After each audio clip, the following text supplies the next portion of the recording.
दोस्तों, स्वागत है आप सभी का हमारे अपने YouTube चैनल पर। आज हम बात करने वाले हैं राजस्थान की प्राचीन सभ्यताएं और पुरास्थल के बारे में। यानी आज हम बात करेंगे साथियों राजस्थान की प्राचीन यानी पुरानी सभ्यताएं और कुछ प्रमुख स्थलों के बारे में। सबसे पहले हम बात करते हैं साथियों गणेश्वर सभ्यता के बारे में। गणेश्वर सभ्यता जो कि सीकर में है और इसकी खोज की हम बात करें साथियों तो गणेश्वर सभ्यता की खोज की थी आर.सी. अग्रवाल यानी रतन चंद्र अग्रवाल ने गणेश्वर सभ्यता की खोज की। नदी की हम बात करें साथियों तो गणेश्वर सभ्यता कांतली नदी के किनारे विकसित हुई।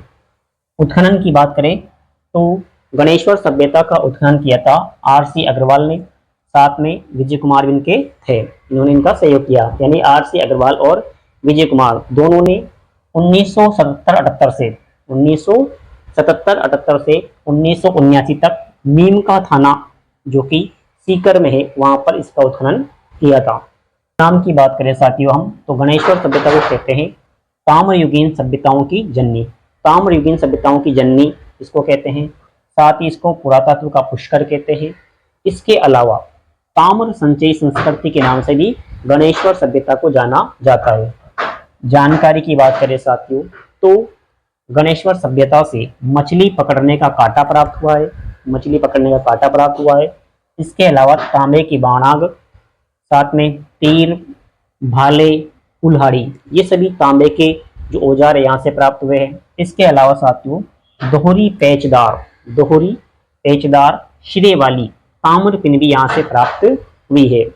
आगे हम बात करें साथियों तो गणेश्वर सभ्यता के जो मकान थे वो पत्थरों से निर्मित थे। इसके अलावा पत्थरों से निर्मित बांध के साक्ष्य भी यहाँ से प्राप्त हुए। यानी गणेश्वर सभ्यता में जो बांध थे साथियों वो पत्थरों के बने हुए थे।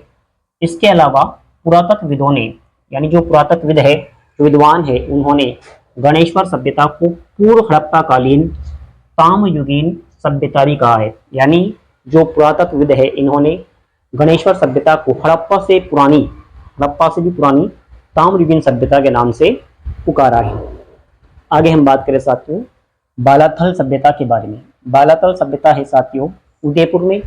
खोज की बात करें तो बालाथल सभ्यता की खोज की थी V.N. मिश्र ने 1962-63 में वल्लभनगर जो कि उदयपुर में है, यहाँ पर इसकी खोज हुई।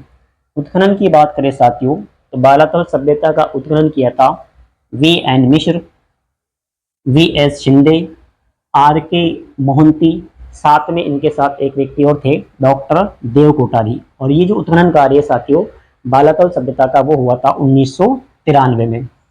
जानकारी की बात करें साथियों तो बालाथल सभ्यता से ताम्र पाषाणकालीन सभ्यता के अवशेष मिले हैं।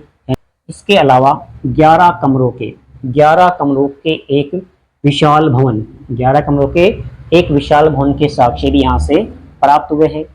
साथ में यहाँ पर एक दुर्ग जैसी इमारत के अवशेष भी हमको मिलते हैं। इसके अलावा बैल और कुत्ते की मृण मूर्तियां भी बालाथल से प्राप्त हुई है। साथ ही यहाँ पर लोहा गलाने की भट्टी के अवशेष मिले हैं। इसके अलावा वस्त्र का टुकड़ा भी यहाँ से प्राप्त होता है। आगे हम बात करें साथियों तो तांबे से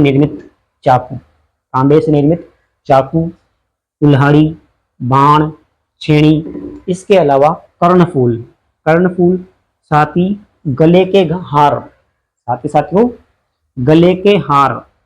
हार की लटकन भी यहाँ से प्राप्त हुई है। इसके अलावा आजीविका की बात करें हम साथियों तो कृषि, शिकार और पशुपालन तीनों ही जो है इनकी आजीविका के मुख्य साधन रहे हैं। यानी जो बालाथल सभ्यता है साथियों वहाँ के लोग शिकार, पशुपालन और कृषि किया करते थे। यानी ये इनका मेन काम था।